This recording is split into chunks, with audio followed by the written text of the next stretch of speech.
Bàbá ètò ló tún gorí afẹ́fẹ́ Ọmọlúkà Great TV ẹ jẹ́ ká jọ gbọ́.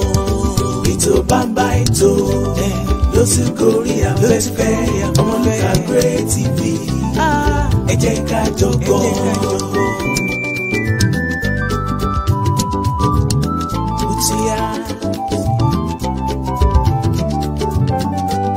Ètò tó ń kọ́ni lọ́gbọ́n mímọ̀ àtòyé ẹ̀yin sọmọrí ìlú ẹ wá ń kan fìdílé ètò látẹnu ọmọ yín ọ̀rẹ́ yín Ọmọlúkà àpèdè má má pé ìtànà ó ti yá ẹ jẹ́ ká jọ mọ̀ ó yá. Ètò bàbá ètò ló ti gorí afẹ́fẹ́ Ọmọlúkà Great TV ẹ jẹ́ ká jọ gbọ́. Kékun ilé kó lọ́rùn fún ẹni o. Informative program, educative program. Kẹ́ like, kẹ́ share, kẹ́ tún bá wa subscribe. Òmìnira ọmọ Yorùbá ló jẹ wá lógún tilé tóko. Ọmọlúkà Great TV ẹ jẹ́ ká jọ gbọ́ ó yá. Ètò bàbá ètò ló ti gorí afẹ́fẹ́ Ọmọlúkà Great TV ẹ jẹ́ ká jọ gbọ́. I love Yoruba nation, ilẹ̀ adúláwọ̀.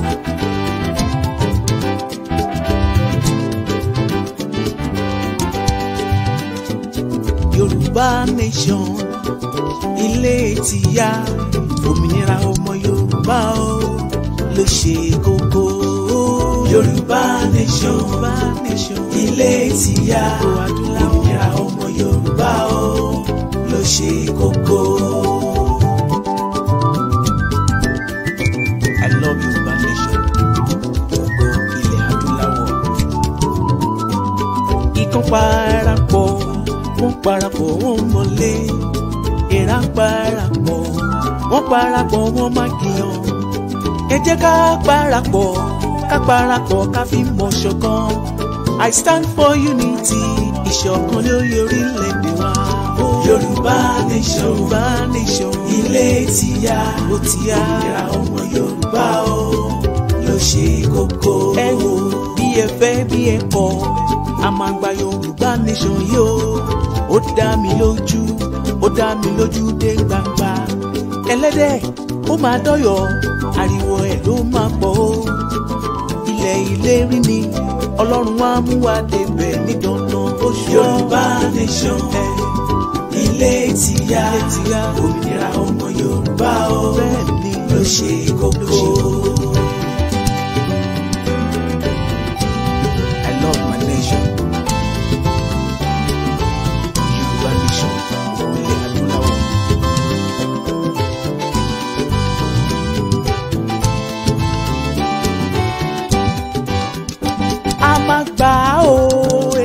A máa gbà ó, ó di dandan. Onílé kó lọ sọ fàlejò. A máa gbà ó di dandan. Kí àtọ̀kọ gbọ́ kó lọ gbó bẹ̀. A máa gbà ó di dandan. Bí ẹ fẹ́ bí ẹ kàn sẹ́. A máa gbà ó di dandan. Yorùbá nation ó máa dúró. A máa gbà ó di dandan. Láṣẹ Elédùmarè. A máa gbà ó di dandan. A máa gbà ó sọ sẹ́. A máa gbà ó di dandan.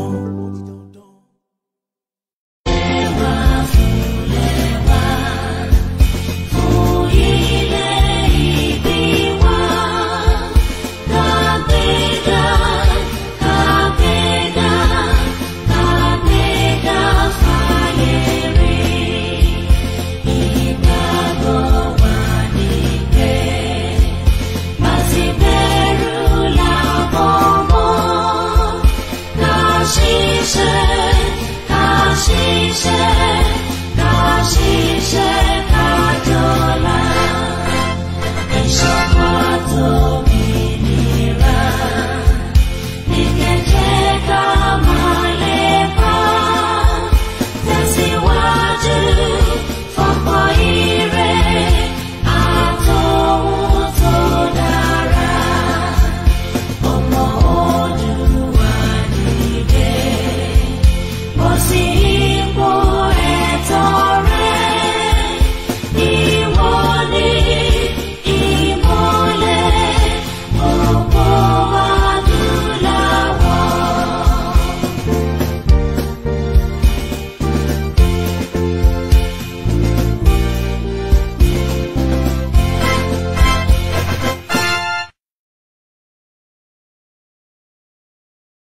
Massive Global kórè wọ̀lú o. Torí lóye. Ẹ̀talẹ̀ pẹ̀lú pọ̀pọ̀nbalẹ̀. Torí lóye. Ẹ̀kọ́lé ẹ̀ralẹ̀ pẹ̀lú ìdẹ́lọ́rùn. Torí lóye. Torí lóye ọmọọba. Torí lóye. Massive Global Concept. Ilé iṣẹ́ tó ṣe é fọkàn tán nípa ká bá ní ralẹ̀ tàbí talẹ̀ tàbí ká bá ní kọ́lé tàbí ralé. Ǹjẹ́ Massive Global Concept tí mò ń ṣe nìyẹn. Èyí tẹ́ ẹ bá wá fẹ́ ralẹ̀ bóyá 1 plot 2 plot 3 plot tàbí jù bẹ́ẹ̀ lọ. Ẹ̀yin tí ẹ bá tiẹ̀ wá ń wá ilẹ̀ tó tóbi bíi 1 acre tàbí jù bẹ́ẹ̀ lọ. Ẹ̀yin tí ẹ ń wá ilẹ̀ tí ẹ lè kọ́ hòtẹ́ẹ̀lì sí, ilé ìwé ìgbàlódé, ilé ìwòsàn aládàáni tàbí ilé iṣẹ́ ńláńlá. Ẹ má dààmú jìnnà. Ẹ tètè tara ṣàṣà máa bọ̀ ní Massive Global Concept. Ilé iṣẹ́ tiwa fini lọ́kàn balẹ̀. Bí ẹ bá ti ń ralẹ̀ lọ́dọ̀ tiwa kí ìwé ilẹ̀ yín sì máa pé pérépéré pẹ̀lú survey backup. Atakànmọ́lẹ̀ sí nọ́mbà 16 Pacific Lane Shagari Village nílùú Àkúrẹ́. Tàbí kí ẹ pe ẹ̀rọ ìbánisọ̀rọ̀ yìí 07039848569 tàbí 07046092484. Lẹ́ẹ̀kan sí 07039848569 tàbí 07046092484. Massive Global Concept. Ra ilé ralẹ̀ pẹ̀lú ìfọ̀kànbalẹ̀. Ẹ kú dédé àsìkò yìí o gbogbo ẹ̀yin olórí ọmọ Yorùbá níbikíbi tí ẹ sì wò wá káàkiri àgbáyé. Ọmọlúkà yín rèé, mo sọ pé ẹ kú léwu. Èmi a máa dunnú tí mo bá ti rí àsíá tó wà lọ́wọ́ mi torí pé kí ni èyí ni símbọ̀, ìyẹn ni àmì fún òmìnira ìran ọmọ Yorùbá. Àsíá Odùduwà ó ń fẹ́ lẹ́lẹ́ ló ń fẹ́ àsíá Yorùbá nation ó ń fẹ́ lẹ́lẹ́ o lẹ́lẹ́ ló ń fẹ́ àsíá Odùduwà ó ń fẹ́ lẹ́lẹ́ ló ń fẹ́. Ẹ kú dédé àsìkò yìí gbogbo ẹ̀yin olóríire ọmọ Yorùbá. Mo kí gbogbo yín pátápátá, gbogbo ẹ̀yin olólùfẹ́ mi pátápátá, gbogbo ẹ̀yin olólùfẹ́ Ọmọlúkà Great TV. Mo kí yín pé ẹ kú dédé àsìkò yìí. Ẹ̀yin dá ń wò mí nínú Facebook bẹ́ẹ̀ látọ̀dọ̀ màmá mi Esther Adétóhun Ewétúgà, mo kí yín màmá. Zaka Adéníyì, mo kí yín o. Ọpẹ́yẹmí Òkìkí, you are welcome. Adéwọlé Dìran, you are welcome. Ẹ̀yin tèmi náà nínú TikTok, mo kí gbogbo yín pé ẹ káàbọ̀. Marco, you are welcome. It shall be well with you in the name of God. Prince One, the Prince of Peace, mo kí ẹ, Prince of Africa, you are welcome. Ejiro Obaro, you are welcome. K-Man, you are welcome. Ẹ máa bá wa like ẹ, kẹ́ máa share, ẹ máa pín. No going back. Túndé Akínbọ̀wálé, you are welcome. Ẹ káàbọ̀ sórí ètò. Ká mọ̀ pé táwa bá ti rọ́rọ̀ à ní sọ. Táwa bá dẹ̀ ti sọ, eléyìí táwa bá gbọ́. Tá a bá gbọ́, tá a bá sọ, a máa ń sọ fún yín pé ẹ di eléyìí mú kẹ́ ẹ fi pamọ́. Torí pé kí ni àbọ̀ ń bọ̀ wá bá. Mo kọ́ ní kan fún yín láìpẹ́ mo ní. Àgò ló máa dẹ́dí yẹ ẹgbẹ̀yìn o. Àgò ló máa dẹ́dí yẹ ẹgbẹ̀yìn o. Ìgbà ìyàtọ̀ kí kálukú lọ́mọ. Àgò ló máa dẹ́dí yẹ ẹgbẹ̀yìn o. Prince Amusat, you are welcome. Kò ní bàjẹ́ fún yín. Bíọ́dún Gideon, ẹ káàbọ̀. Ẹ̀yin tèmi nínú YouTube náà mo kí yín o. Bá ti lórúkọ yín bẹ́ẹ̀ yẹn màá máa ṣe. Lẹ́nìí ẹ̀yin tèmi ní TikTok, mo gbọ́dọ̀ meet up pẹ̀lú goals mi. Kò pọ̀ rárá, gbogbo tí ó wà bẹ́ẹ̀ gbé lójú 1,000 naira lọ ní ìkọjá yìí mi. 50 roses kò kọjá téèyàn kan nínú yín lè fún mi. Just 1 person kò kọjá tẹ́lẹ̀ fún mi. Then mo fẹ́ kẹ́ tún understand kíní kan yín pé gbogbo ẹ̀yin tẹ́ ẹ̀ wo fídíò wa kò sígbàkigbà tí mo bá rí yín bẹ́ẹ̀ ẹ̀ àkókò ra data fún yín àgàrí yín àbọ̀ yín kì í dẹ̀ ṣe ẹnu wa náà ló dùn tó bẹ́ẹ̀. Ìfẹ́ wa lẹ ní, ìfẹ́ ìran Yorùbá lẹ ní, tẹ́ fi sọ pé ẹ jẹ́ ká tún gbọ́ ntọ́mọkùnrin tó tún fẹ́ sọ. Kò dẹ̀ sígbàkigbà tí bá ti rí eléyìí inú mi máa ń dùn sí yín ni, mo máa appreciate yín. Mostly ẹ̀yin tẹ́ ń wò wá nínú YouTube, mo appreciate yín ní gbogbo ìgbà pé lágbára Ọlọ́run kò wá ní bàjẹ́ fún yín o. ọ̀nà yín á túbọ̀ máa là sí ni. Ẹ ṣé mo dúpẹ́. Mo fẹ́ sọ àwọn ọ̀rọ̀ kan fún yín, àwọn àṣírí ńláńlá kàbìtì. Ẹ̀yin tí àwọn òbí ní YouTube ẹ bá mi pín, tẹ́ ẹ bá pín mi ò ní kọjá sínú ohun tí mo fẹ́ sọ yẹn. Ọ̀rọ̀ tí mo ti sọ fún yín ló ti ń ṣẹ. Ó ti ń ṣẹ. Àwí fún wọn tán o, àwọn náà ò gbà o. Dẹ̀ndẹ̀ndẹ̀ndẹ̀ndẹ̀ndẹ̀ o, àwọn náà ò gbà o.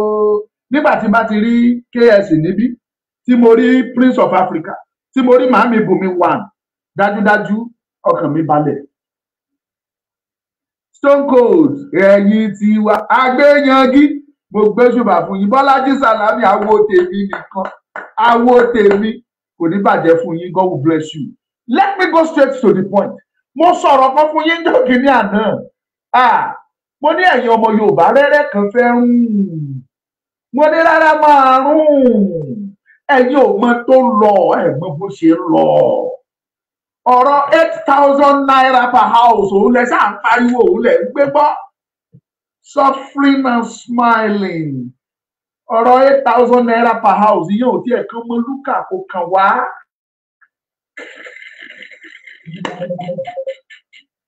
5,000 naira, I mean 8,000 naira per house.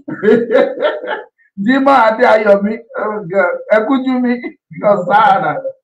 God will continue to bless you. Sẹ́rí, ẹ má jẹ́ ntàn yín. Ẹ má jẹ́ ntàn yín. Mo sọ fún yín wípé bí irọ́ bá lọ lógún ọdún, ní ọjọ́ kan láàrin ìṣẹ́jú kan òtítọ́ àbá. Bàbá wa Aṣíwájú Tinubu, mo sọ fún yín. Gbogbo eléyìí tó ń ṣẹlẹ̀ yìí kò yẹ kó jẹ́ tuntun sí yín, Aṣíwájú. Ẹ̀yin ọmọ Yorùbá, mo sọ fún yín, mo ní rẹ́rẹ́ máa rún àbí mi sọ. Àwí fún wọn tó àwọn ọ̀nà ò gbà o. Dandandandandandandan àwọn ọ̀nà ò gbà o. Àwí fún wọn tó àwọn ọ̀nà ò gbà o. Dandandandandandandan o dandandandan. Gbọ́. Ṣé nígbà tọ́rọ̀ yìí ń bọ̀ tó ń bọ̀ ẹ bá mi pín program yẹn, èyí tẹ́ ń wò mí ní YouTube mi ò rọ́wọ́ yín. Ẹ̀yin Facebook náà mi ò rọ́wọ́ yín tó, àwọn TikTok nìkan ló wá lẹ́ni.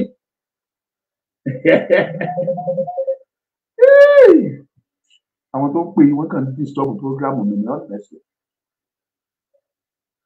So mo ṣàlàyé ọ̀rọ̀ kan fún yín, mo ní àwọn tí Bìrìtìkó tó gbé Nàìjíríà lé lọ́wọ́,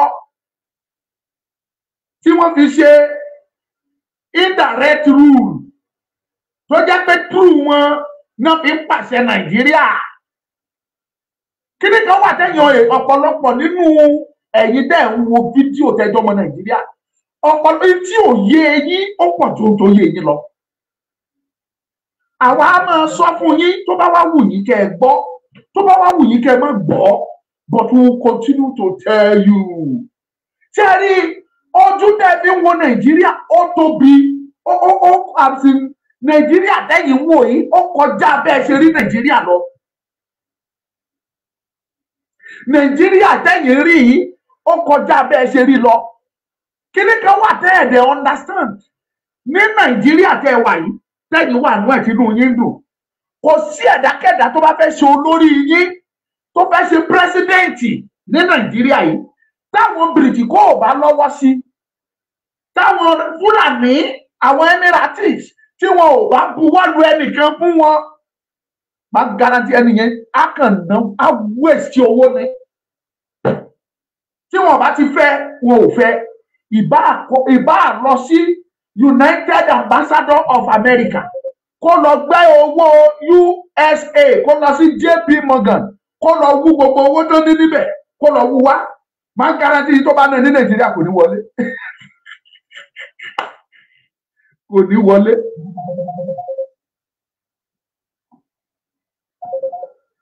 Ẹ má bínú sí wa gbogbo ẹ̀yin olólùfẹ́ wa tẹ́ ẹ wo, ẹ má bínú, àwọn kan náà ń pè mí sí meeting kan mi ò gbọ́dọ̀ sọ pé. Now, ṣé rí mo ṣàlàyé ọ̀rọ̀ kan fún yín, ojú tẹ́ fi ń wo Nàìjíríà ó yàtọ̀ sí ojú tí Nàìjíríà fúnra rẹ̀ wà. Àwọn kan wà tó jẹ́ pé àwọn aláṣẹ Nàìjíríà wọ́n sì ń pàṣẹ Nàìjíríà di ọ̀la ọlọ́la. Kò sí anything tí Nàìjíríà lè dá ṣe láyé ara wọn. Àwọn tá à ń sọ yìí, àwọn ni aláṣẹ, àwọn ló ń pa àṣẹ yẹn. Kíní kan wà tí òye yín ni pé Tinubu tẹ̀ ń wò yìí, bàbá ní àwọn àṣírí dání lóòótọ́. Àwọn àṣírí tí Tinubu ní dání ló sọ Tinubu di president tó ń ṣe lẹ́ni. Tẹ́ ẹ̀ bá gbàgbé kí Tinubu tó di president, mo sọ àwọn ọ̀rọ̀ kan, mo ní Tinubu, mo ní ẹ gbàgbé Nàìjíríà, ẹ wá sí Yorùbá nation, ẹ fún wa ní support so that káwa yìí àmọ́ value yín, àmọ́ bẹ́ẹ̀ ṣe tó, àwa fún yín ní support kẹ́tì ẹ̀ wá ṣe president, the first president of Yoruba land or Yoruba nation. Mo sọ lọ́jọ́ náà, mo wá sọ ọ̀rọ̀ kan jáde, mo ní Tinubu, mo ní àwọn ará bí wọn ò lè ẹ́fà gbà kẹrù Nàìjíríà lójú ẹ̀mí wọn fún ìdí kan tí ò yí ẹ̀yin ọmọ Nàìjíríà máa sọ fún yín lẹ́nu, tó bá dẹ̀ ṣeé ṣe tá a rí nínú yín tó yé ẹ̀ pọ̀. Ìdí tí wọn ò ṣe fẹ́ gbà kí Tinubu rú Nàìjíríà kò pé méjì ju wípé Tinubu ò kì í ṣe ẹni tí wọ́n lè pa àṣẹ fún, tí wọ́n lè control. Nǹkan tó ṣẹlẹ̀ láyé Awólọ́wọ̀, táwọ́lọ́wọ̀ ò ṣe di president Nàìjíríà nìyẹn. Nǹkan tó ṣẹlẹ̀ láyé MKO Abiola tí ò ṣe di president Nàìjíríà nìyẹn. The same thing ló happen sí Tinubu yìí. Wọ́n ti mọ ẹni tí àwọn pípù yìí bá ti rí wípé kó sọ pé a puppet, ẹni tẹ́ máa sọ fún pé dìde á dìde, jòkó á jòkó, tàbí kan wá rí bí ẹni tó jẹ́ pé ẹ máa pèsè fún, tẹ́ máa ṣe left right, tẹ́ bá ní left á gbé left, right á gbé, tí ò ní lè dá àṣẹ pa láyàrá ẹ̀, tí ò ní lè ṣe anything. Ẹni tí àwọn ará bí tí wọ́n ń wá lóyè nìyẹn. Ẹni tó ń wá lóyè nìyẹn. Ẹni tí wọn ò bá ti lè control, they can never allow such person to rule this country. Ẹ wo Nàìjíríà láti ìgbà tí Nàìjíríà ti bẹ̀rẹ̀. Lẹ́sìn ẹ jẹ́ ká gbé Nàìjíríà yẹ̀wò láti 1960 títí di bá a ṣe ń sọ̀rọ̀ yìí. Kí ni kan tó wà tẹ́ ẹ̀ gẹ̀ tí mo tún fẹ́ jẹ́ kó yé yín lẹ́nu? Ṣé ẹ rí gbogbo àwọn military tó ti head tó ti rule Nàìjíríà rí? Wọn ò ṣàdédé take over iṣẹ́ ọwọ́ àwọn bìrìtìkó ni. Àwọn ni wọ́n mọ̀ sí pa gbogbo bí gbogbo military tó take over, àwọn bìrìtìkó ló ń fún wọn ní backup. Àwọn náà ń gbé nǹkan lẹ̀ gbà ẹ lọ take over, gbà ẹ lọ gbàjọba, because réètì ọ̀nà tí àwọn sójà tí wọ́n fi ń rule, ọ̀nà táwọn sójà fi ń rule ó yàtọ̀ pọ́nbélé sí ìjọba àwarawa. Tẹ́ ẹ bá wo gbogbo àwọn orílẹ̀-èdè tí bìrìtìkó tí wọ́n colonize l'Áfíríkà pátá, kò sí kankan nínú àwọn orílẹ̀-èdè yìí tí sójà ò rú, tí sójà ò di kúùkù tí wọn ò jẹ́ kó bà níbẹ̀. Ìdí ni wípé inú wọn máa ń dùn, wọn máa ń ṣayọ̀ táwọn sójà bá ń ṣe ìjọba, torí ìyẹn ló máa ń pé wọn jù. Ẹ wo láti 1960 ẹ bẹ̀rẹ̀ sí ní wò ó. Wọ́n kọ́kọ́ yan Tafawa Balewa as prime minister, wọ́n yan Nnamdi Azikiwe as governor general. Nígbà tó ń yan àwọn méjèèjì yẹn, àwọn ẹ mọ̀ pé ìjọba tí Tafawa Balewa ń ṣe, ìjọba ò tí ì yé wọn dáadáa, kò tí ì understand. Nígbà tí Tafawa Balewa tó máa mú ọ̀rọ̀ yẹn tó di pé ó bẹ̀ sí ní gbé, ṣé mọ̀ ìtòhún dẹ̀ dúró lé lórí, tó ń ṣiṣẹ́ lé lórí ni wípé ìjọba tí Ọbáfẹ́mi Awólọ́wọ̀ ṣe kù, ìjọba tí Sardauna ṣe kù, ìjọba tí Nnamdi Azikiwe ṣe kù, tí Ládòkè Akíntọ́lá ṣe kù, ìjọba yẹn òun ni Tafawa Balewa fẹ́ build lé lórí. Bó dẹ̀ ṣe ń build ẹ̀ lọ, wọ́n ti rí i pé tó bá tẹ̀lé legacy yìí, nǹkan máa bàjẹ́ fáwọn. The next thing tó máa ṣe, àwọn ló sponsor first coup tó ṣẹlẹ̀ ní Nàìjíríà. àṣírí yẹn ò tú sọ́wọ́ yín ni ṣùgbọ́n àṣírí ti tú kò bò mọ́. Look my people, ẹ̀yin ọmọ Yorùbá nínú tátà tó tó mi, ẹni tó bá fẹ́ mọ̀ dí ọ̀rọ̀ á ṣèwádìí, àwádìí á béèrè, á dẹ̀ ṣèwádìí la ṣe ń rí òtítọ́ díẹ̀ díẹ̀ tá à ń rí mú jáde. Orí wa ò tí ì gbé tó ni, àbá ti kí orí bọ̀ ju bẹ́ẹ̀ ṣe lérò lọ. Àbá jáde síta with evidence tó ní agbára, ṣùgbọ́n tá a bá ní ká máa mú bẹ́ẹ̀ oyè yín kì í ṣe bẹ́ẹ̀ rẹ̀ ń bà wá náà, ṣùgbọ́n síbẹ̀síbẹ̀ mọ̀jà mọ̀sá là máa kíkan ní.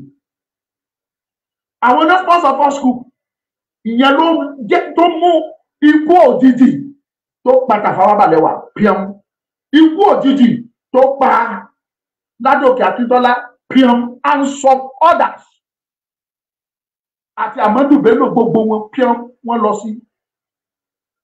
Ṣùgbọ́n torí pé ọmọ àgbà gidi ni Awólọ́wọ̀, òun ni kú ò ṣe pa lọ́jọ́ náà lọ́hùn. Kì í ṣe torí pé Awólọ́wọ̀ ò sí nínú ìjọba, nítorí pé Awólọ́wọ̀ ọmọ àgbà ni. Kí ló ṣe ẹ̀yin tèmi ní Facebook? Ẹ jẹ́ kí n máa rí kọ́mẹ̀ntì yín, ẹ jẹ́ máa rí kọ́mẹ̀ntì yín. Ó dà pé àwọn kan fẹ́ máa dọ́gbọ́n fúláàgì wa. Ẹ jẹ́ máa rí kọ́mẹ̀ntì ẹ̀yin Facebook ní mo sọ o, Facebook. Ẹ̀yin tèmi ní TikTok ẹ bá ju rose yẹn síbẹ̀ lẹ́yọ̀ kọ̀ọ̀kan ẹ máa fún wa, bó tẹ̀ jẹ́ yọ̀ kọ̀ọ̀kan méjì méjì ẹ máa dùn kó pé mo gbọ́dọ̀ meet up ìdí mo goals mi. Ẹ̀yin tèmi mo mọ̀ fẹ́yìn tẹ́ wà bẹ́ẹ̀ yín ẹ̀ ń ṣe lébi, olóríire ni gbogbo yín. Now ó ní tó ń ṣẹlẹ̀ lọ́wọ́lọ́wọ́ tí mo fi ń sọ àwọn tí mo sọ fún yìí, àwa ti sọ sẹ́yìn. Àwọn bàbá wa wọ̀nyí ni ò gbà. Àwọn ni ò gbà.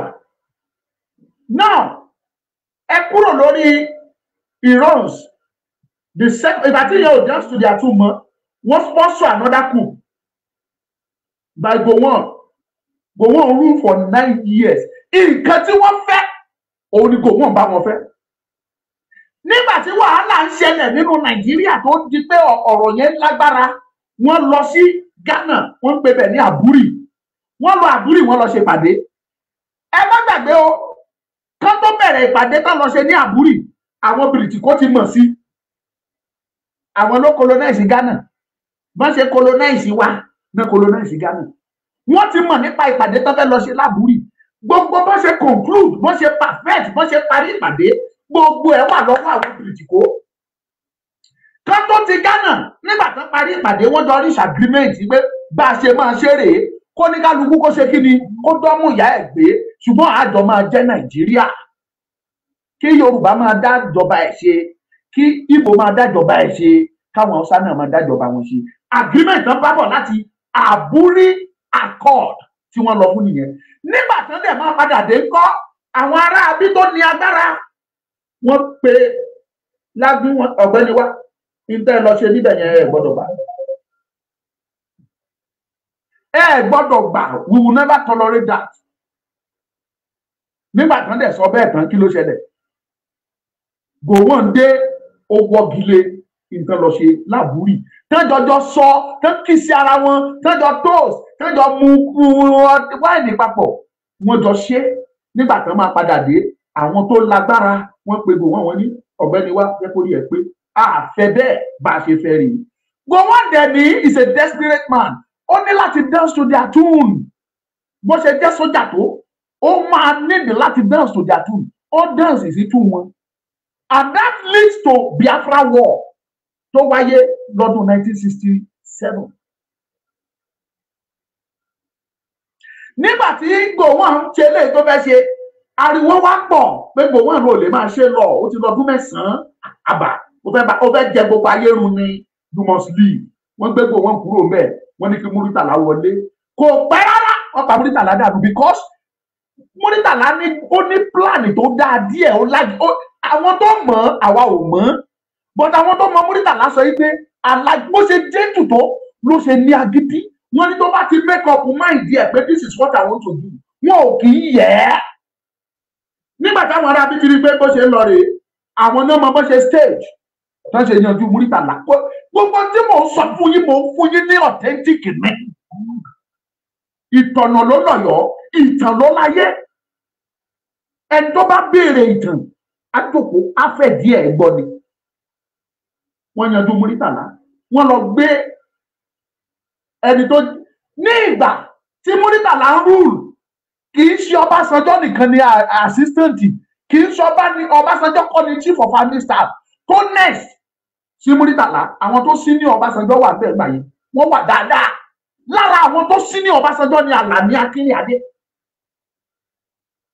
lára àwọn tó sí ní Ọbásanjọ́ ni Benjamin Adékúnlé lára àwọn tó sí ní Ọbásanjọ́ lára àwọn bàbá kan ní Kàrẹ́ kí lórúkọ ẹ̀ ara àwọn àgbà ni nínú iṣẹ́ sójà Major General kìíní kan bóyá dúlójú ara àwọn tó sí ní Ọbásanjọ́ nìwọ̀nyí ṣùgbọ́n wọ́n study pé tala lè lò tala lè gbé kìíní fún tó tí ò ní máa kọ̀rọ̀ sí wa lẹ́nu wọ́n study wọ́n rí pé Ọbásanjọ́ ṣe control fáwọn wọ́n gbéṣẹ́ yẹn wọ́n gbé lé Ọbásanjọ́ lọ́wọ́ wọ́n gbé fún Ọbásanjọ́ wọ́n sọ Ọbásanjọ́ di head of state ọdún mẹ́rẹ̀ẹ̀rin tọ́básanjọ́ ọdún mẹ́rin ló lò àbí mẹ́ta ọdún mẹ́ta tó lò kò sọmọ Yorùbá tó lè sọ ipò òun benefit ẹni ti lára Ọbásanjọ́ ìyí tí wọ́n fẹ́ kó ṣe lọ́básanjọ́ ṣe wọ́n conduct election wọn ò tí ì bí wa ìtàn làwa gbọ́ nígbà tó ṣe election káti kó pé clean and clear gbogbo ayé ló mọ̀ pé Awólọ́wọ̀ ló wọlé ṣùgbọ́n torí pé wọ́n ti mọ Awólọ́wọ̀ ní dání pé eléyìí ò ṣe é control abaṣọ ò jẹ́ fún wa wọ́n mú kíni wọ́n mú ìbò Awólọ́wọ̀ wá wọ́n wọ́gilé kúrò lórí Awólọ́wọ̀ bọ́sáyé Ṣàgàrí gbogbo bọ́ ṣe bí Ṣàgàrí sà lọ́dún mẹ́rin ìgbà tí Ṣàgàrí dìbò ẹlẹ́ẹ̀kejì làwọn mílítìrì tún padà wọlé that is General Ìdí Àgbọn and General Buhari àwọn yẹn ò pẹ́ abẹ́ ti gbàgbé wọn ò pẹ́ ń bẹ̀ tí Babangida fi take over Babangida náà ṣe léè tó fẹ́ ṣe kí ni mo fẹ́ mú jáde ni wípé láti ìgbà tá a ti sọ pé a padà sí democracy kò sí gbogbo tó ń ṣẹlẹ̀ ní Nàìjíríà di ọ̀la ọlọ́la kò ṣẹ̀yìn àwọn bìrìtìkó but wọ́n gbà tú àwọn kan wọlé àwọn tó dẹ̀ gbà tú ẹ̀ wọlé àwọn ní fúlàfúlà ó ti yé eyín fúlàfúlà tú wọn ni wọ́n ń gbà tó fi ṣe gbogbo tí wọ́n ń ṣe primary aim wọn dẹ̀ ní Yorùbá people Yorùbá land Yorùbá wealth òun ni primary target wọn now ẹ̀yin èèyàn mi nígbà tí wàhálà ọ̀rọ̀ election yìí tó lọ mo sọ statement kan mo ní àwọn pípù yìí ò lè jẹ́ kí Tinubu wọlé ìdí tí mo ṣe sọ bẹ́ẹ̀ òun ni mo tú sílẹ̀ fún yín yìí ẹnikẹ́ni tó bá máa challenge wọn bẹ̀rẹ̀ láti ààfin Sultan of Sokoto ẹnikẹ́ni tó bá máa kọ ọ̀rọ̀ sí wọn lẹ́nu bẹ̀rẹ̀ láti inú ìjókòó Emirate wọn yẹn ẹni tó bá máa against wọn tí ò ní dance to their tune they will never allow such person to rule this country with order from above tí n bá sọ pé above mi sọ pé ọ̀run ó ti yé eyín above tí mò ń sọ ó yé eyín tí a wá rí ẹ pé program yìí mo bẹ̀ yín torí tí ò yí ọ̀pọ̀lọpọ̀ ọmọ Yorùbá ó pọ̀ ju tó yé wa lọ táwa bá tẹnu mọ́ ẹ pé Yorùbá gbọ́dọ̀ jáde there is reason tá a fi ń pariwo pé Yorùbá o àfi kẹ́ ẹ jáde kúrò ní Nàìjíríà listen mo sọ ọ̀rọ̀ yìí mo ní ìdí tí àwọn pípì ò ṣe lè jẹ́ kí Tinubu rúdù kó wọlé Tinubu number one kì í ṣe ẹni tí àwọn pípì lè control Tinubu ò ṣe é control Tinubu ó ti fúnra rẹ̀ ó ti build ara ẹ̀ mi ò wá pírísì fún Tinubu mo ń sọ́dọ̀ láti ẹ̀yin tẹ́ ẹ ponú nítorí bá kàn bẹ́ẹ̀ bá àṣìṣe fún Tinubu ẹ̀rọ pa ètì àdóhùn ètì mo mọ importance yẹn mo mọ value ẹ̀ ṣùgbọ́n mo ń sọ mo dẹ̀ máa tún sọ pé presidency tí Tinubu wà yẹn kò lè help ọmọ Yorùbá and for that reason mi ò lè support kan dìbò fún Tinubu ẹ ti di ó ti wọlé ó níbi tí mò ń lọ. mo ní Tinubu yìí ti build ara ẹ̀ wọ́n ti rí bí ẹni tó ti ní power ó ti gbilẹ̀ ìgbà tó yẹ kí gbógun tì wọn ò rí gbógun tì ó ta tẹ́ńtà fún ara ẹ̀ ó build ara ẹ̀. that is why tí mo fi ṣe program kan gbà kan tí mo sọ pé Tinubu àtàwọ́lọ́wọ́ pé wọ́n fi àwọn nǹkan kan jọra mo ráwọn tó bú mi wọ́n ní kí báwo mo ṣe máa fi Tinubu wé Awólọ́wọ̀ bàbá tí n bá fi wọ́n wéra ó ní tí mo rí tí mo fi wọ́n wéra ṣùgbọ́n ìyàtọ̀ wà àmọ́ pé ìyàtọ̀ wà ṣùgbọ́n ó ní tí mo rí tábà dẹ̀ ní ká kó sílẹ̀ gan on a neutral ground kò sí ìyàtọ̀ nú wọn àwọn méjèèjì jọ build àwọn leaders ni ìyàtọ̀ ni kó ní followers ìyàtọ̀ ni kó build leaders. A leader will never build a followers. A leader will build a leader. Awólọ́wọ̀ build the leaders. Awólọ́wọ̀ ló build àwọn bàbá Àjàṣí, àwọn Jákàndé, àwọn Ọ̀nàbànjọ, àwọn gbogbo àwọn Bọ́lá Ìgè and so and so forth. Awólọ́wọ̀ ló build wọn. Ó dẹ̀ ní àwọn nǹkan tó gbé ṣe. Awólọ́wọ̀ the same thing náà Tinubu ṣe òun náà build àwọn governors. Ó náwó wọn ṣe káṣẹ fi yẹn lẹ̀ síbẹ̀ bọ́ síbi tí mò ń lọ gangan tí mo fẹ́ kó yé yín ni wípé Tinubu wọ́n ti rí àwọn bìrìtìkó àtàwọn Ẹ̀mírátì wọ́n ti rí ọmọkùnrin pé kì í ṣẹni tá a lè control kì í ṣẹni tá a lè pàṣẹ fún ẹ jẹ́ kí n sọ ṣé ní ọ̀pọ̀lọpọ̀ àṣírí ló wà tí ò ṣeé sọ síta. Ìgbà tí Jonathan di pírẹsidẹ́ǹtì ẹ lè mọ̀ wọn ò lè jáde sọ fún yín but ọ̀rọ̀ tí wọn ò bá tí ìfẹ́ kẹ́nikẹ́ni gbọ́ kò yá ní jáde nípọn ẹni tó lọ́rọ̀ ni. Má sọ òun ni ògùn má mọ̀. Wọ́n gbé Jonathan jòkó ni tó sọ fún pé ṣé wàá ṣe ń tá a bá fẹ́. Ó dẹ̀ sọ fún un pé màá ṣe. Wọ́n ti yọ Jonathan kúrò nínú ipò yẹn tán. Reality lẹ́gbọ́n yẹn wọ́n ti fẹ́ fi ẹlòmíì sí wọ́n fẹ́ gbọ́ ọmọ Hausa míì sí ọmọ Hausa míì náà fẹ́ fi ṣe nígbà tí Jonathan nígbà tí Yar'Adua tó kú ọmọ Hausa míì náà fẹ́ fi síbẹ̀ ṣùgbọ́n bàtàn rí i pé tá a bá ṣe ó lè dariwo ẹja pé bọ̀bọ̀ ìka bẹ̀rẹ̀ ọ̀rọ̀ lọ́wọ́ ẹ̀ka bá sọ̀rọ̀ ó ní nǹkan sọ fún ó dẹ̀ ní agreement ẹjọ́ ní ká tó declare as president of Nigeria.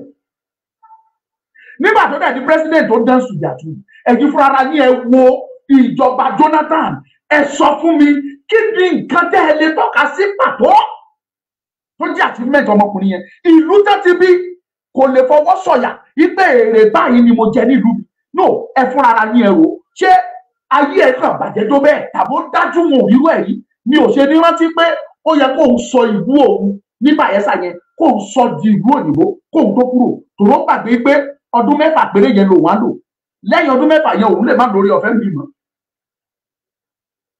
kò ní lè ṣe é torí wípé kí ni ó ní agreement tó ń lọ kò ọ̀pọ̀lọpọ̀ nǹkan ló ń wọ àwa tí a mọ̀ pé mo súnmọ́ tí bá ní indirectly mo súnmọ́ ìjọba Jonathan torí ẹni tó fi ṣe chief of staff last bàbá ló jẹ́ sí mi ẹ mọ̀ mí o kò mọ̀ mí o but bàbá ló jẹ́ bẹ́ẹ̀ ni ọmọ ojúlé kan lòun àti ìyá mi ọmọ ilé bàbá kan ni chief of staff Jonathan tó yàn last tó bá parí ìjọba ẹ̀ tó fi lọ pẹ̀lú ìyá tèmi so àwa gbọ́ díẹ̀díẹ̀ nínú àwọn nǹkan tí Jonathan encounter tí ò lè sọ jáde tí àwa gan ò dẹ̀ ní orí ọ̀fẹ́ àti sọ ìyẹn lọ bẹ́ẹ̀ wọ́n sọ fún yín ní tí ò bá yé yín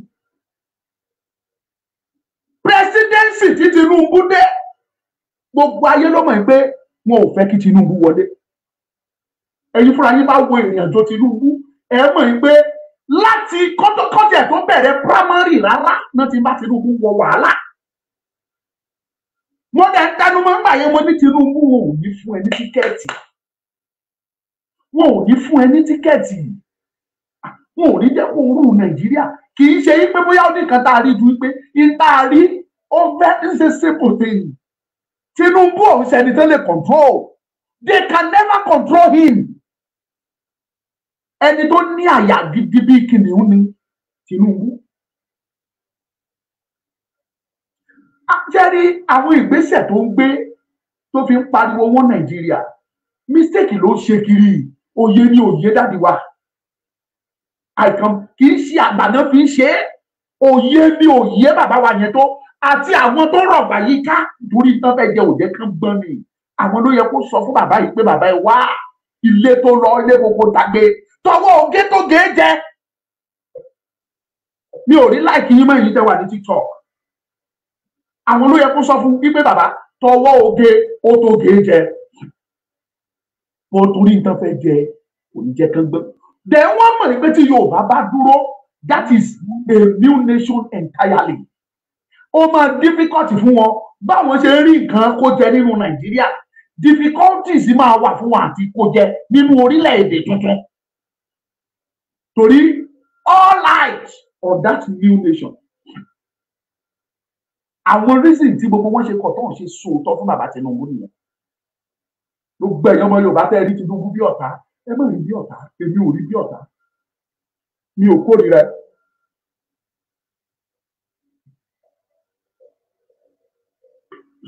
ẹ má bínú mi rí Tinubu bí ọ̀tá o ọmọ Yorùbá ni ṣùgbọ́n kí ni kan tó fẹ́ kẹ́ understand Tinubu tó di pírẹsidẹ́ǹtì tipátipá àwọn fúnra ara wọn náà jọ di ẹkùn ara wọn mú kò lè yé yín àṣírí kúnlẹ̀. Becoming the president of Nigeria of Tinubu becoming the president of Nigeria ẹ̀pọ̀n wọn wà lọ́wọ́ Tinubu bẹ́ẹ̀pọ̀n Tinubu ṣe wà lọ́wọ́ tiwọn náà ẹ rí i pé kán tó ṣe primary náà wọ́n ti yọ ilé ayé lẹ́bi Tinubu wọ́n pọ̀ fún ẹ̀ wọ́n pọ̀ ọ̀dọ̀ ẹ̀ wọ́n fẹ́ kó sì sọ ṣùgbọ́n Tinubu jẹ́ kó yé wọn pé eléyìí wọ́n sọ́tò an extent yìí pé tó o bá wọlé kọ́ bàbá ó ní I have to win mo gbọ́dọ̀ win nìyẹn kí ló jẹ́ pé tí mi bá wọlé kọ́ torí pé kí ni èmi ló kàn ó níbi tó ti jọ kú sí mi ó dẹ̀ láwọn àṣírí tó wà ń bẹ̀ èrè ọmọ méjì tó o bá gbé chicken ọwọ́ ẹ̀ fún mi kí n yá jẹ nǹkan tó ṣe lánàá máa sọ fún dájú ẹ gẹ́ẹ̀tì ọ̀rọ̀ mi tó o bá gbé chicken ọwọ́ ẹ̀ wá kí n jẹ bẹ́ẹ̀ màá sọ tó ṣe lánàá máa sọ fún dádì ẹni tó dẹ̀ ṣe kan lánàá kò fẹ́ kí dádì mọ̀ tòró mọ̀ pé tó bá sọ fún dádì rẹ́rẹ́ máa rú òun lọ̀rọ̀ Tinubu àtàwọn ará abíta ń sọ nípa ẹ̀ Tinubu ní àwọn ọ̀dání ó ní àwọn àṣírí dání tó lè wó gbogbo Áfíríkà kápá Áfíríkà palẹ̀ but those people tẹ́ bá study wọn rí pé ọ̀rọ̀ wọn dàbí ọ̀rọ̀ awo ni wọn ò ní sọ pọ́p ojú lásán lè rò pé dáàdì fi sọ pé I will fight dirty I am ready to fight dirty on this kò mọ kò ṣàdédé sọ ó yẹ pínípíní ni ẹ get ọ̀rọ̀ tó sọ yẹn ó mọ ìdí tó fi sọ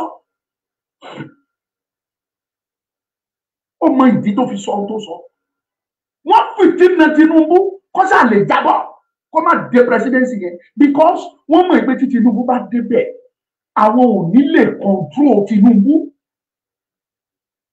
ọ̀nà méjì ló wá pín sí o ọ̀tọ̀ ní ká má lè control ẹ̀ ọ̀tọ̀ ní kí Tinubu fẹ́ gbìyànjú àti dance to their tune torí kó fẹ́ ṣe lẹ́ẹ̀kejì ìjọba mi yé yín ó lè fẹ́ dance to their tune kí bá lè jẹ́ kó ṣe lẹ́ẹ̀kejì tó bá dance to their tune ẹ má ròyìn pé ó dẹ̀ fún wọn láti darí kò dẹ̀ fún wọn láti darí Tinubu is a strong person àṣìṣe táwọn lọ́wọ́ ṣe ń bà yẹn lórí ọ̀rọ̀ Nàìjíríà àṣìṣe yẹn ní MKO náà ṣe tí ò fi di president. Ìyẹn gangan náà wá fi pọ̀ fún Tinubu kó lè sọ̀rọ̀ títí Tinubu fi di president Nàìjíríà kò sọ̀rọ̀ o. Ṣe ló ṣàlẹ́ ní I must win ṣá. Tó bá bẹ̀rẹ̀ pé kí lẹ fẹ́ ṣe tẹ́ bá di president I must win ṣá. Kí lẹ fẹ́ ṣe nípa security I must win ṣá. Pé gbogbo everything Tinubu ti bẹ́ẹ̀. Ibi tí mo wá lọ gangan tí mo sọ pé rẹ́rẹ́ ti ń rún ni wípé àwọn ìgbésẹ̀ kankan wà tí Tinubu fẹ́ gbé. Wọn ò tí ì announce ẹ̀ fún yín. Mo ń sọ reality fún yín from reliable source. Èmi àwa rọra ń dẹnu àwa láṣìí lọ́wọ́. Nàìjíríà gbóná nígbà ẹni tó dùn mí lọ ó ní gbogbo nǹkan dùn mí ó mọ̀yàn dùn mí ó lówó dùn mí ó dùn mí lọ lọ́jọ́ orí ó tún lóògùn kan jù mí lọ. Bàbá mi Sunday ọmọdé yẹn mọ́ tí Nàìjíríà gọ́ọ̀mẹ̀ntì bá lè lọ ka mọ́lé tó ń ṣe àwọn tó wà nílé yẹn báṣubàṣu kí wàá ní Tọmọlúkà. Èmi tí mi ò ju kò tó gan lọ àbọ̀ Ọlọ́run ló dájú lójú wa. Tá a bá sọ̀rọ̀ lásán jù tá a tú ọ̀rọ̀ jù ó léwu fáwa gan kí wọ́n ṣàwa nìkan àtẹ tó bá wà sọ̀rọ̀ ní tiwa. Ìdí nìyẹn tá a ṣe rọra ń pọ̀n ọ̀rọ̀ wà lèmi sọ fún yín. Abẹ́gẹ́ Tinubu ní àwọn nǹkan kan lọ́wọ́lọ́wọ́ sí tó try tó wish àti implement tí ò fẹ́ fi àkókò ṣòfò. Àwọn pípọ̀ yìí ti wá jókòó wọ́n ti fẹ̀yìntì àwọn ní wàhálà ń bọ̀.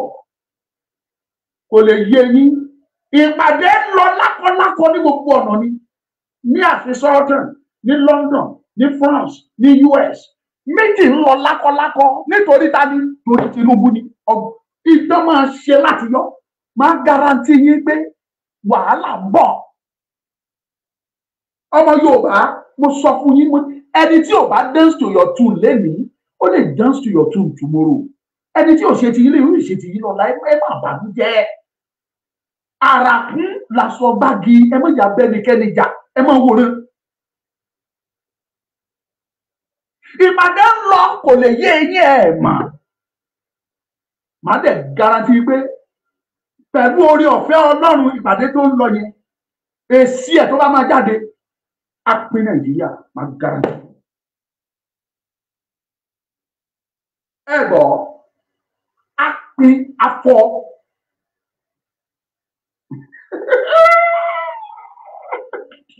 Èmi thank you guys.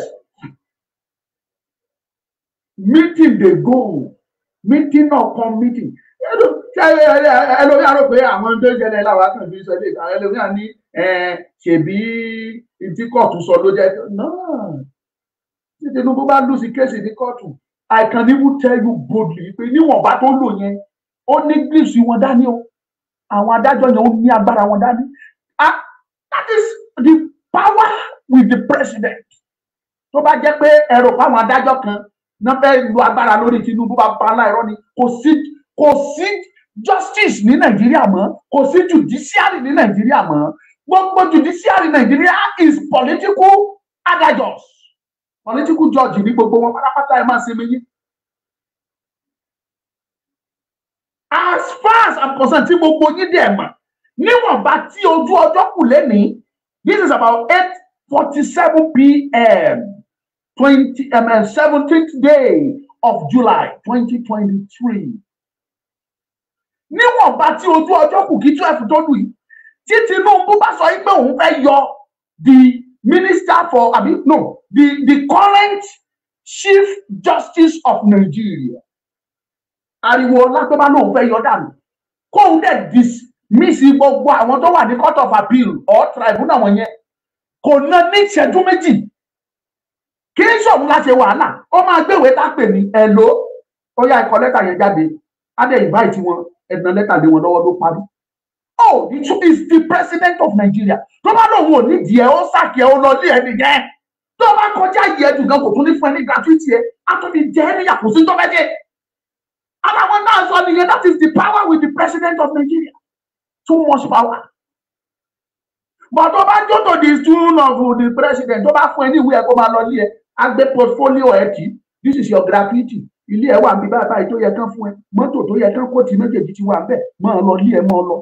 Á dẹ̀ rọra gbẹ́ni tó fẹ́ agbèsí ibẹ̀. Cause that is Nigeria for you, kò sí ní tẹ́fẹ́ fi ṣe. Ẹ kàn máa ké sàlẹ̀, because of the judge, nítorí ẹjọ́ ló ṣe yọ, ẹ pariwo orí afọ yín, ẹ tún lọ lo paracetamol. Yóò wà nínú asọ̀rọ̀ kí ẹ ò ń dára tó. Nígbà tó dé, within twinkling of an eye, ó yọ gbogbo chief, army chief gbogbo wọn, ó yọ wọn dànù. Ta ló fẹ́ lọ mú? He is the executive head, he is the chief security, he is the chief judge, he is the chief executive, everything of Nigeria. Number one citizen. Àrà tó bá wù ládàá ó ní power yẹn. Níbi tí agbára wà lọ́wọ́ Tinubu dé, I'm not talking of Tinubu, president. Níbi tí wọ́n ní agbára yẹn dé, ẹni tó jẹ́ senate president lọ́wọ́lọ́wọ́ tí Tinubu bá ní wìdí láàrin èmi sọ́la tó bá lóun fẹ́ kan yọ dànù ayọ̀ kò ní pé wọ́n máa ẹ̀ẹ́kàn rí tẹ́ sọ pé ìbísí ẹ̀ ní owó ló jẹ́ bẹ́ẹ̀ tó wà rẹ̀ ló fẹ́ náà ni á pé CBN ní ẹ̀ lọ CBN ẹ̀ ó yára àrẹ́jì 50 billion fún sẹ́nétọ̀ kankan ó yára àrẹ́jì ẹ̀ jáde ẹ̀ calculate lónìí yẹn 1 trillion ẹgbọ́ owó epo báyìí ẹ lọ fi ṣe ẹ bá mi àrẹ́jì ẹ̀ ó dọ́wọ́ àwọn sẹ́nétọ̀ ṣé àwọn sẹ́nétọ̀ tó jẹ́ pé èyí tó pọ̀ jù nínú wọn náà ṣe wọlé èyí tó pọ̀ jù ní ìmí wọn ò tí ì ní 1 billion ó dín dín rí wọ́n gbé 50 billion síwájú ẹ̀ blóò ló máa lọ kó bo eyín àpábíò ibi tí àpábíò jókòó sí tó ti ń pera ẹ̀ ní senate president akó blóò bo eyín ayé ẹ̀fẹ́ bàjẹ́ senate president ta ni ẹ́ nígbà bàbá asọ̀rọ̀ ẹ̀ ní Mike Tyson rush ẹ̀ ní blóò kí yẹn tó dá ibi ara ẹ̀ wọ́n ti gbé base kọ́ tó ṣẹ́jú wọ́n ti gbẹ́ lómi ẹ̀ tó fẹ́ lò wọ́n ti gbé jòkó that's so the tune of the president. That is how powerful Nigeria president is. Ṣùgbọ́n bó ṣe wà powerful tó yẹ bó ṣe wà powerful tó àwọn kan wà tó jẹ́ pé wọ́n káwọ́ anybody that is president of Nigeria and àwọn tá a dẹ̀ sọ nípa wọn làwọn bíi Rìtìkọ́ àtàwọn Emiratis wọ́n jọ ń ṣiṣẹ́ hand in hand ni kò sí bó ṣe ló gbóná tó wọ́n tanná sí díẹ̀ ni wọ́n mú ẹ wọ́n mú ẹ dábàá gbìyànjú ẹ tó rí ṣe wọ́n pa ẹ́ wọ́n wage war against ẹ kò sí nǹkan tí wàá ṣe they will bring you down because all eyes on Nigeria ìkòkò ọbẹ̀ many countries òun ní Nigeria òye òdẹ yí ẹ̀yin ọmọ Yorùbá tẹ̀ pọ̀ ibo dẹ̀ ní kòkò ọbẹ̀ Nigeria ilẹ̀ Yorùbá ni ilẹ̀ Yorùbá ni ní ìṣe mistake tí n bá sọ bẹ́ẹ̀ ní fúnra yín mọ̀ ilẹ̀ Yorùbá ní kòkò ọbẹ̀ Nàìjíríà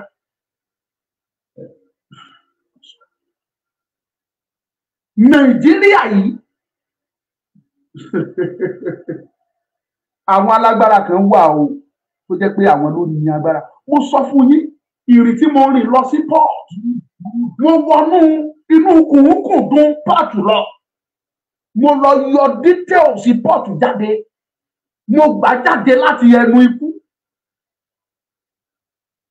there I discovered ipe tí wọ́n bá kọ́ jáwọ́ tẹ̀ máa ń declare oye tán ní port fún yín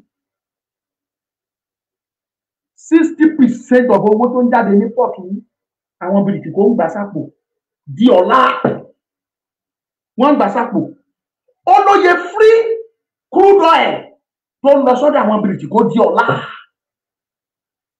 free tí ò sí pé títà tí wọ́n á gbé bẹ́sù yẹn wá àwọn large quantity tó jẹ́ pé epo tán máa kó kúnú ẹ̀ raw crude oil tán kó kúnú ẹ̀ tán fẹ́ lọ gbé fáwọn tán fẹ́ lọ fi san ìṣàkọọ́lẹ̀ fáwọn bìrìtìkó ìṣàkọọ́lẹ̀ epo tó jẹ́ pé èèyàn 10 million wọ́n lè má lò tán fún dídí oṣù kan òun làwọn ń gbà lọ on monthly basis. Ṣé aláwọ̀ bíbù yìí mo ṣe tẹnumọ́ fún yín ẹ̀yin ọmọ Yorùbá ẹ̀yin lẹ lè jà ẹ̀yin lẹ lè gbára yín sílẹ̀ ẹ̀yin lẹ lè jà tẹ́ bá retí pàmò kan wá jà fún yín irọ́ ni Amẹ́ríkà ò lè jà fún yín UK tó jẹ́ pàmò gangan pẹ̀lú gbogbo àlàyé tí mo ṣe ọ̀dọ̀ wo ní UK àbí wá fẹ́ kẹ́ ẹ bọ́ nígbà tí Nàìjíríà bá jáde tán bá sọ fún yín pé wọ́n pa 500 billion láti port authority tó dẹ̀ jẹ́ pé originally 30 trillion naira ló jáde as revenue tán rí originally. Àwọn tó di ibẹ̀ wọ́n jókòó tán bá ti kọ́kọ́ ṣá 60% tán ti gbé àkélé gbáà tíyẹn ti bọ́ sọ́wọ́ àwọn tó ní eléyìí tó kù ẹ̀ wọ́n á wá jókòó wọ́n ṣẹ̀ tún ṣá eléyìí tó máa lọ sọ́dọ̀ àwọn Emirates, èyí tá wọ Sokoto, èyí tá wọ Kano, èyí tá wọ Borno, èyí tá wọ Zauzau, èyí tá wọ Kebbi, èyí tá wọ Gombe. Wọ́n á tẹ̀ ṣáṣáṣá nínú ẹ̀ wọ́n á ṣá díẹ̀ sọ́dọ̀ àwọn ọba tiwa náà ń bí. Gbogbo ẹ̀ làwọn ọba wọn eré tẹ̀sẹ̀ rí wọn tán ṣe bẹ́ẹ̀ ni pé wọn ò lè sọ̀rọ̀. Gbogbo wọn náà ń jẹ ní ìdí ẹkún tọmọ Yorùbá sun, gbogbo wọn náà ń jẹ bẹ́ẹ̀. Ó lójú àwọn ọba o tó ń gbà nínú alẹ́ ìtẹ́mi sọ yìí, kì í ṣe gbogbo ọba o, kì í ṣe gbogbo wọn o, ó lójú àwọn ọba tí wọ́n ń fún o. Àwọn yẹn náà wọ́n á ṣà fún wọn, inú wọn dùn, wọ́n bá wọn forúkọ kan gbé, inú wọn máa dùn, wọ́n láwọn gbowó, wọ́n láwọn gba bonus, wọ́n gba allowance from Yorùbá. Mo sọ fún yín, imagine kó jẹ́ wípé àwọn British kò lágbára lé wa lórí tó lè jẹ́ pé ṣe la dá dúró gẹ́gẹ́ bí orílẹ̀-èdè from port alone káwá generate 30 trillion. Ṣé a mọ bọ́jẹ̀tì Nàìjíríà fún ọdún kan? Bọ́jẹ̀tì Nàìjíríà is about 30 trillion lọ́dún. 30 trillion lọ́dún. Tẹ́ ẹ̀ bá dẹ̀ mọ̀ níbi táwa ṣe findings dé, mo ti sọ fún yín lọ́pọ̀lọpọ̀ ìgbà, orí omi wa yẹn ọ̀nà mẹ́ta lówó ti ń wọlé bẹ̀. Owó ń wọlé ní NPA, owó ń wọlé ní NSA, Nigeria Shippers Council, NSC rather, Nigeria Shippers Council, Nigeria Port Authority àti NIMASA, Nigeria Maritime and Chemical Monitoring Agency. Ọ̀nà mẹ́ta tó wọ́n ti ń wọlé nìyí. Ṣé rí NSA àti Shippers Council kò sí àwọn méjèèjì tó ń pa less than 30 trillion lọ́dún rí. Wọ́n bá máa sọ fún yín olóye tí wọ́n declare fún yín pé wọ́n. No, ẹ̀yin ọmọ Yorùbá ẹ jókòó kẹ́ wo àròjinlẹ̀ nípa ọ̀rọ̀ mi. Tí Nàìjíríà bó ṣe tóbi tó tán bá ṣe bọ́jẹ̀tì 40 trillion naira 40 trillion naira tó ń ṣe bọ́jẹ̀tì ẹ̀ fún Nàìjíríà fọ́dún kan. Nàìjíríà pẹ̀lú èèyàn 200 million wọ́n ṣe bọ́jẹ̀tì 40 trillion fún gbogbo wa fọ́dún kan. Now ẹ̀yin ọmọ Yorùbá ẹ wá imagine kẹ́ ẹ dá dúró, kẹ́ ẹ má sí lábẹ́ Nàìjíríà, kẹ́ ẹ má sí lábẹ́ British, kẹ́ ẹ dá dúró àti orílẹ̀-èdè, kẹ́ ẹ wá generate 30 trillion from NIMASA, 30 trillion from NPA, kẹ́ ẹ wá papọ̀ kó di 60 trillion. Pọ́ọ̀tù nìkan nìyẹn o, kò tí ì sọwọ́ àwọn nǹkan lùmọ́nì o, kò tí ì sọwọ́ epo, kò tí ì sọwọ́ airport, kò tí ì sọwọ́ custom, kò tí ì sọwọ́ tax nínú gbogbo nǹkan tá a sọ yìí, kò tí ì sọwọ́ tourism, kò tí ì sọwọ́ sport and many others. Pọ́ọ̀tù alone káwá generate 60 trillion fún èèyàn ọmọ Yorùbá. Kẹ́ ẹ wá gbé orílẹ̀-èdè tẹ́ ti gbé lórí òtítọ́ tẹ́ ti bẹ̀rẹ̀, kẹ́ ẹ wá ná 60 trillion yẹn sí ilẹ̀ Yorùbá nìkan láàárín ọdún. No, ẹ̀yin ọmọ Yorùbá olóye ọlọ́pọlọ ẹgbẹ́yẹ̀wò. I am not just shouting because I want to shout. I'm not just talking because I want people to watch my video. I am saying this because mo mọ̀ òtítọ́. Ọlọ́run ṣí mi lójú, ó ṣí mi níyè, ó ṣí mi lọ́pọlọ. Mo wádìí mi, mo jáde, mo rìn, mo béèrè. Ẹni tí mo gba details lọ́wọ́ ẹ̀ wọ́n ti fẹ́ pa, wọ́n ti gbé síbi tó ti yẹ kán pa. Orí ló kó yọ kúrò ní ẹrù ikú Nigerian Port Authority. Bọ́yẹ tí wọ́n pa on daily basis ní every terminal tí ṣìpù ti land ní Nàìjíríà yìí ó wà lọ́wọ́ mi. Oye támínà tó wà tí ṣìpù ti lè land tán ti ń bait tán ti ń offload tán fi gbogbo ẹ̀ pátá ni mo ní dání. Gbogbo ẹ̀ ni mo mọ iye tó ń wọlé on daily basis. Bọ̀ tó bá máa sọ̀rọ̀ fún yín ọ̀tọ̀ ni tí wọ́n á pọ́n. Ìdí táwa ṣe kékeré pé kí Tinubu kó gbàgbé Nàìjíríà. But ètò ń sọ ọ̀pọ̀lọpọ̀ àwọn leaders wa wọ̀nyí ni pé wọ́n rí ìjà yẹn bí ìjà tí ò possible. Wọ́n rí as impossibility. Or wọ́n rí risk tó wà bẹ́ẹ̀ pé risk yẹn pọ̀. Bẹ́ẹ̀ Yorùbá dẹ̀ sọ pé mi ò lè wá fún kò lè joyè lé bàbá ẹ̀. Yorùbá bọ̀ ó ní ohun tó dára kì í ṣe ọ̀fẹ́. There must be a sacrifice fún nǹkan tó dáa. Wàá ní nǹkan tí wàá fi ṣètùtù nǹkan tó dáa yẹn kì í ṣe ọ̀fẹ́. You must pay a price.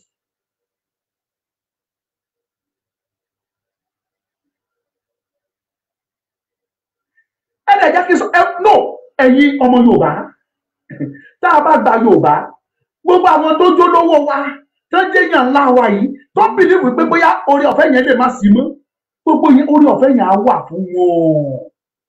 Ṣé bórílẹ̀-èdè ní Dubai ẹ lọ wò wọ́n bẹ̀ àwọn ọlọ́lá wọn sì lọ́lá lọ ni.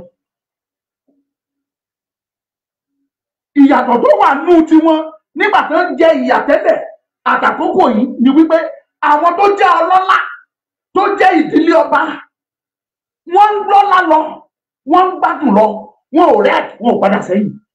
Ṣùgbọ́n àwọn tí wọn ò kì í ṣọlọ́lá tó jára àlù tí yà ń jẹ tẹ́lẹ̀ ìtàn ayé wọn yí padà gbogbo wọn náà dẹni tó lè jẹ tó lè mu tó lè lo mọ́tò tó wù wọ́n. Ẹlòmíì ní Dubai UAE tí ò ní mọ́tò nínú ilé ẹ̀ ó lè jọlọ́pàá ibẹ̀ ló jẹ́ ó lè jọlọ́pàá ní Dubai. Mọ́tò tí ò lè gùn tó bá jẹ́ pé kò sọlọ́pàá á gùn tó bá dọlọ́pàá.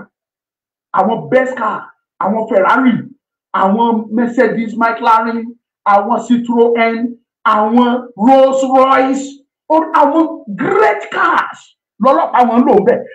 Ẹ sọ fún mi bí ìyá ṣe fẹ́ jẹ aráàlú ẹni tí ò fẹ́ sọlọ́pàá gan-an tí ò di àlọ́ sọlọ́pàá ni mo ti fẹ́ lọ gun Rolls Royce aṣọ ọlọ́pàá gun Rolls Royce ọlọ́pàá tí wọ́n ò dẹ̀ kí rí kírímínà mú torí kò sí kírímínà bẹ́ẹ̀ yàtọ̀ sáwọn ọmọ Nàìjíríà kankan tó wà bẹ́ẹ̀ tán sí kírímínà tó sọ̀rọ̀ àwọn di kírímínà.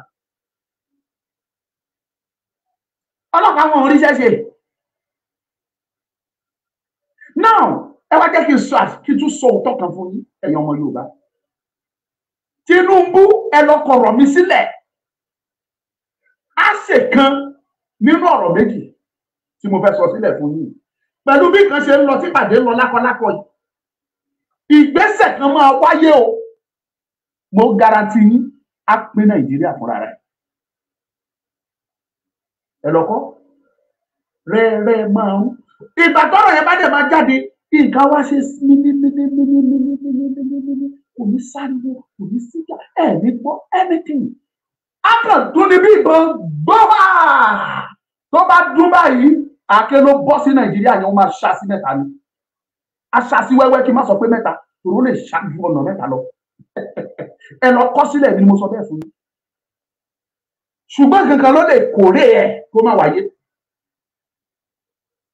tí Tinubu bá rẹ́dì àti dance to the tune of these people tá à ń sọ̀rọ̀ nípa wọn tó bá rẹ́dì àti dance to their tune. One ìkejì tí ò bá rẹ́dì àti dance to their tune tó dẹ̀ fẹ́ lu agídí pẹ̀lú wọn pé màá ṣèjọba yìí kò sí ní tẹ́ máa ṣe. Mo ti sọ̀rọ̀ yẹn lọ́dọ̀ ẹnìkan lérí oníwà kan máa sọ pé wọ́n pa Tinubu gbóná ti fẹ́ rí pa ẹ máa sinmi yìí kò sẹ́ni táwọn lè pa lábẹ́ ọ̀run. Adolf Hitler ibi tí agbára ẹ̀ dé wọ́n tíráàkì ẹ̀ wọ́n pa. Osama bin Laden ó ti ara ẹ̀ ó duplicate ara ẹ̀ wọ́n trace ẹ̀ wọ́n tíráàkì ẹ̀ wọ́n pa. Ẹ gbàgbé pé wọn ò lè pa ẹnìkan wọ́n pa kò sẹ́ni táwọn ò lè pa àfi ẹni tí orí bá kó yọ nìkan tọ́lọ́ sọ pé àkókò ẹ̀ ò tí ì tó ó kàn lè mọ́ escape náà. Ṣé ara wọn tá à ń sọ yìí wọ́n ti technologically wọ́n jù wá lọ kù bí ọ̀pá ìbọn ni. Ẹ gbàgbé ọ̀gá sójà tí wọ́n pa ní Iraq M16 rapper àbí ṣe rapper náà tàbí ripper M16 ripper tó fi pa ọ̀gá sójà yẹn ó wà nígbèrí ẹ̀ báyìí kò mọ̀ pé odindi drone ńlá tó tóbi tó aeroplane kò mọ̀ pé ó wà nígbèrí o drone yẹn níbi tó ṣe dé kò ní sound is soundless níbi tó ṣe dé kò ní shadow tó bá fò lókè ẹ̀ lè rí shadow ẹ̀ á wà nígbèrí ẹ̀ táwọn ò lè mọ̀ pé ó wà nígbèrí ẹ̀ torí kò ní dún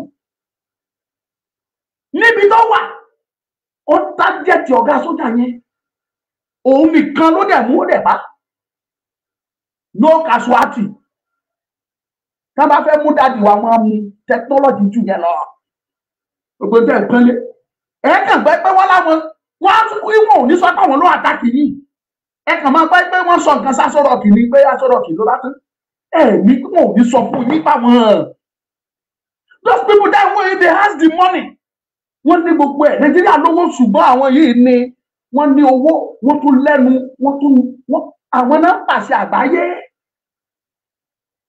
agídí làwọn ọmọ Yorùbá fi lè bọ́ kí gbogbo wa dẹ̀ jọ jà nìkan ló ká fi lè bọ́ lọ́wọ́ wọn láìsí bẹ́ẹ̀ à lè bọ́ àfi tá a bá jọjọ jà la fi lè bọ́. Individually you cannot face them. Reality ni mo gbà fún yín yẹn you cannot face them individually. Dáàdi wa ò lè fèsì wọn àfi tí gbogbo Yorùbá bá dìde tàbí gbogbo Nàìjíríà kan jọ dìde gbogbo Nàìjíríà ò dẹ̀ ní jẹ́ dìde torí pé kí ni àwọn ẹ̀yà kan bínú Tinubu fúnra rẹ̀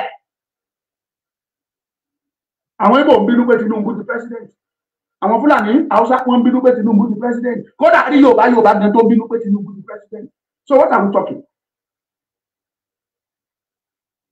Technology jù yẹn lọ tí Tinubu ọba ti ready àti dance to their tune tó wá sọ pé dandan òun á ṣèjọba yẹn sẹ́ máa garanti ní o mo sì sọ fún yín ẹ lọ kọ́lẹ̀ mo sọ déètì mi náà rẹ́rẹ́ ahun àmì Nàìjíríà ẹ̀wọ̀n àgbáyé bàbá tí wàá ní Tinubu kò sẹ́ni tó lè fà ó àwa ò ní gbà ògo ni nílẹ̀ Yorùbá kò kàn wá ẹni bá fẹ́ bínú ní kó bínú ẹni bá fẹ́ sọ̀rọ̀ ní kó sọ̀rọ̀ àbùdá mi ò jẹ́ lábẹ́ ẹ̀jẹ̀ sí mi ò máa ya Tinubu rí Tinubu ò máa bàbá ńlá kú bàbá mi rí ṣùgbọ́n àwa máa sòótọ́ ẹ̀yin ọmọ Yorùbá ẹ fi ọkàn mi balẹ̀ ní tí mo fẹ́ sọ fún yín láti rán dọ̀pọ̀rọ̀ mi nìyẹn ẹ mọ ọ̀nà tọ́lọ́run fẹ́ gbà tó ráwa kọ́ lọ́lọ́run ìjà yìí tí Ọlọ́run ni á dẹ̀ já òun ló mọ̀nà tó fẹ́ gbé gbà ìdí ni wípé Ọlọ́run fúnra ẹ̀ ti sọ pé òun máa ja ìjà yìí òun ló wá mọ àwọn tá kọjú wọn síra tí wọ́n fi jà á tí gbogbo àfitúkà that will be all you know I told you wọn bá tí mo sọ ẹ báyìí àwọn kan tiẹ̀ ti mẹ́sẹ̀gì mi báyìí pé ó ti sọ̀rọ̀ àwọn kan ti ń sẹ́ǹdì ẹ̀ síbi bẹ́ẹ̀ mò ń wò nínú kìnìún ẹ̀ pé ọmọ look at you talk too much mo dẹ̀ understand tó ṣe wọ́n àánú mi ló ń ṣe wọ́n mi ò dẹ̀ wá sọ̀rọ̀ mo ní àwọn fáàtì kan dájú pé bá sọ ó léwu but I won't speak ṣùgbọ́n ìwọ̀nba tá a sọ yìí ọmọ Yorùbá ẹ lọ dì mú Yorùbá nation is the only way ìfìmọ̀ṣọ̀kan wá láfi lè já ìjà yìí kájọ ṣe báyìí òun láfi lè já tá a fi lè bọ́ tá a bá já tá a fi mọ̀ ṣọ̀kan ó léwu ẹnìkan ò lè já o that will be all for today. Freedom is not free. Thank you. That is the fact. There's no freedom. There's no free in freedom. The free in freedom is fake. That free means sacrifice. Wàá sọ nǹkan you must feel nǹkan kan lẹ̀ kí n tó dára kì í ṣọ̀fẹ́. Ó yá máa kọjá rẹ̀ ìbùkún ní fórílẹ̀-èdè Yorùbá. Mo wá bẹ̀ yín gbogbo ẹ̀yin tẹ́ wo fídíò yìí ní YouTube ní TikTok ẹ̀pin ìjọba. Ẹ̀yin abiyamọ ẹ má dáwọ́ àdúrà dúró ẹ má gbà fún ọmọ nípa. Àdúrà yín gbà and we are going to continue doing what we know how to do. We will continue doing it. Ẹ̀yin ni kí ẹ má sin àdúrà ẹ má gbàdúrà fún wa. ẹ máa tì wá lẹ́yìn, ẹ máa ràn wá lọ́wọ́ financially, morally and spiritually. Kẹ́dẹ̀ fọkàn yín balẹ̀, Yorùbá nation is coming. Kọ́ tiẹ̀ jáde, ìbùkún ni fún orílẹ̀-èdè Yorùbá. Ìbùkún ni fún orílẹ̀-èdè Yorùbá. Kọ́ tiẹ̀ bẹ́ẹ̀ yẹn kí n rí. Ìjà sáré lọ sí orí agbá. Wọ́n massive global kórè wọ̀lú o. Torí lóye. Ẹ̀talẹ̀ pẹ̀lú fọkànbalẹ̀. Torí lóye. Ẹ̀kọ́lé ẹ̀ralẹ̀ pẹ̀lú ìdẹ́lọ́rùn. Torí lóye. Torí lóye ọmọọba. Torí lóye.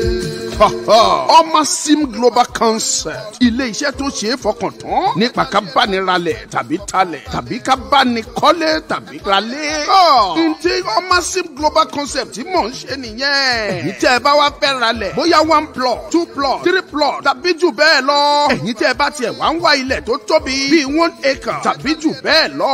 Ẹ̀yin tí ẹ̀ ń wá ilẹ̀ tí ẹ lè kọ́ hòtẹ́ẹ̀lì sí, ilé ìwé ìgbàlódé, ilé ìwòsàn aládàáni tàbí ilé iṣẹ́ ńláńlá. Ẹ má dààmú jìnnà, ẹ tètè tara ṣàṣà máa bọ̀ ní Omosim Global Concept. Ilé iṣẹ́ tiwa fini lọ́kàn balẹ̀. Bí ẹ bá ti ń ralẹ̀ lọ́dọ̀ tiwa kí ìwé ilẹ̀ yín sì máa pé pérépéré pẹ̀lú survey backup. Atakànmọ́lẹ̀ sí nọ́mbà 16 Pacific Lane, Shagari Village nílùú Àkúrẹ́. Tàbí kí ẹ pe ẹ̀rọ ìbánisọ̀rọ̀ yìí 07039848569 tàbí 07046092484. Lẹ́ẹ̀kan sí 07039848569 tàbí 07046092484. Omosim Global Concept. Ra ilé ralẹ̀ pẹ̀lú ìfọ̀kànbalẹ̀. Wọ́n ní ká jẹran pẹ́ lẹ́nu ṣùgbọ́n ò fa ọ̀nà fún mi ò jẹ́ o. That will be all for today. Ẹ mọ̀ Ọmọlúkà Great TV ó appreciate yín fún àdúró tì yín ní gbogbo ìgbà. Mo dúpẹ́ lọ́wọ́ yín. Ẹ wá bá mi pín. Ìwọ tó bá ń tẹ̀lé mi ní Facebook tó o bá tí ì follow page mi Ọmọlúkà Great TV page lọ tẹ follow kó follow mi. Kí làlá náà ní pé wá ń wo fídíò mi ní gbogbo ìgbà tó o dẹ̀ follow mi. Ìwọ tó bá jẹ́ pé YouTube ló ti ń wò mí bó ṣe ń wò mí yẹn tó o bá tí ì subscribe sí channel mi tẹ subscribe button tó wà níbẹ̀ tẹ́ possibly tó bá wish gan wá tún tẹ membership button yẹn tó bá ti ń tẹ subscribe wá tẹ membership button kó o di kan náà àwọn member wa. Tó bá lè jẹ́ TikTok tó bá ń wò mí ní TikTok tó o bá tí ì follow mi o tí ì ṣe débìlì tó yẹ kó o ṣe dé o dẹ̀ ready àti gbọ́ details àṣírí wà akànmọ́ máa ha fún yín nígbà téèyàn bá ha ẹran ọ̀gbẹ́ ẹ̀rọ ti yé yín téèyàn bá ha kẹ̀hìn máa ṣe máa ha díẹ̀ nìyẹn. That is how we will be ha díẹ̀. So ẹ ṣé mo dúpẹ́ ẹ pín share it and let it go viral. God will continue to bless you. Ọmọlúkà is my name once again. Thank you.